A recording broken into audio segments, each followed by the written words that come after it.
Hey there folks, today we're going to be showing you how to do an oil change on all 2011 to 2016 Chevy Cruzes and 2012 to 2020 Chevy Sonics with the 1.4 liter turbocharged engine.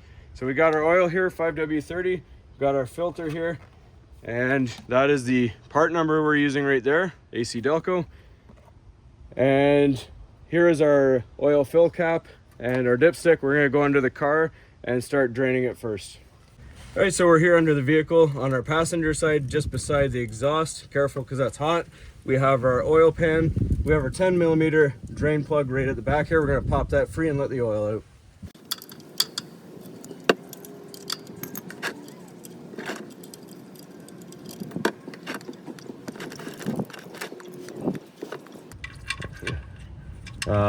Can you do me a huge favor?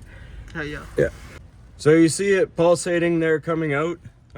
One thing we forgot to do, just open up your filler cap at the top to let the air go freely through it. All right, once you have that cap open on the top, it should flow more freely.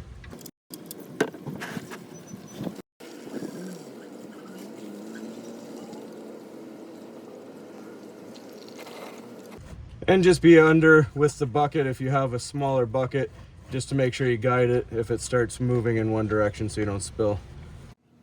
All right, so we're gonna go to the top of the vehicle and take care of the filter.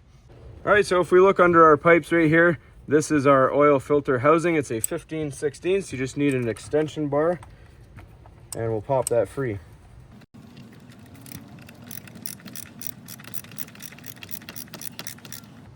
Now we're just gonna have a rag ready underneath for anything that spills.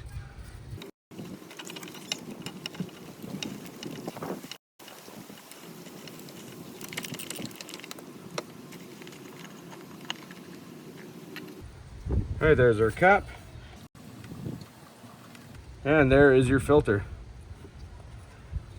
So just make sure you grab your new filter, line it up, make sure everything looks the same, which it does. Then you can put your new filter in. All right, so if you look at your filter cap here, it has an O-ring. You're just gonna use a pick, and we're gonna pop off the old one. And our AC Delco comes with a new one here. We're gonna put that new one on. Just make sure it's seated around just like that.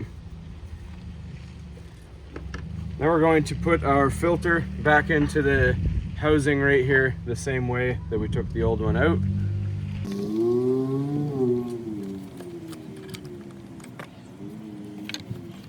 Put our cap in. We're going to tighten this to 18 foot-pounds of torque.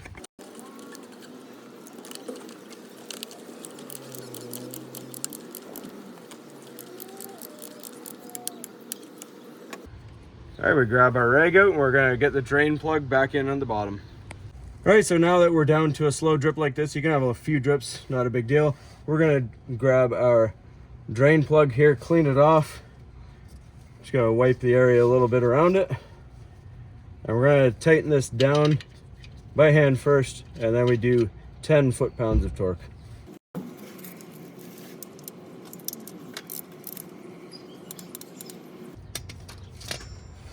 All right, and I like to use a little brake cleaner anytime I'm doing an oil change so that we can identify any leaks and you don't mistake any old oil as a leak. So just keep your drain bucket underneath while you're doing it. Now it's time to fill it up with fresh oil. Leave the bucket under just in case there's spillage. All right, so we grab our oil. It takes 4.25 quarts. We're gonna grab our filler cap off. We're gonna fill it a little bit, about halfway, and then we can check underneath, make sure it's not dripping and that everything's tight that we did.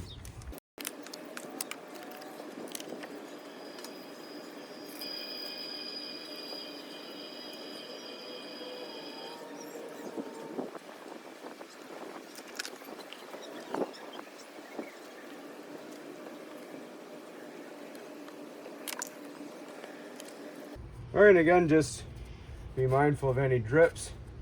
Clean them up so you don't mistake it for a leak later. Put our cap back on, and we're going to start the engine with the bucket still underneath, again for leaks. So if you're not in the menu, if you're at a different menu, you go to your indicator stock and hit the menu button.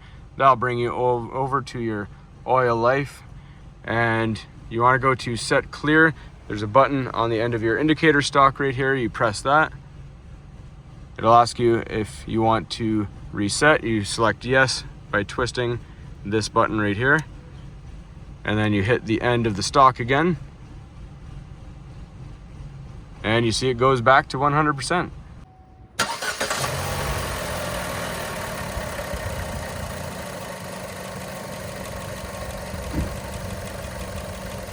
Right, once you've confirmed after about a minute of runtime that there's no leaks underneath, you're good to go. That's all there is to it, folks. Hopefully you found this helpful. As always, please don't forget to like and subscribe.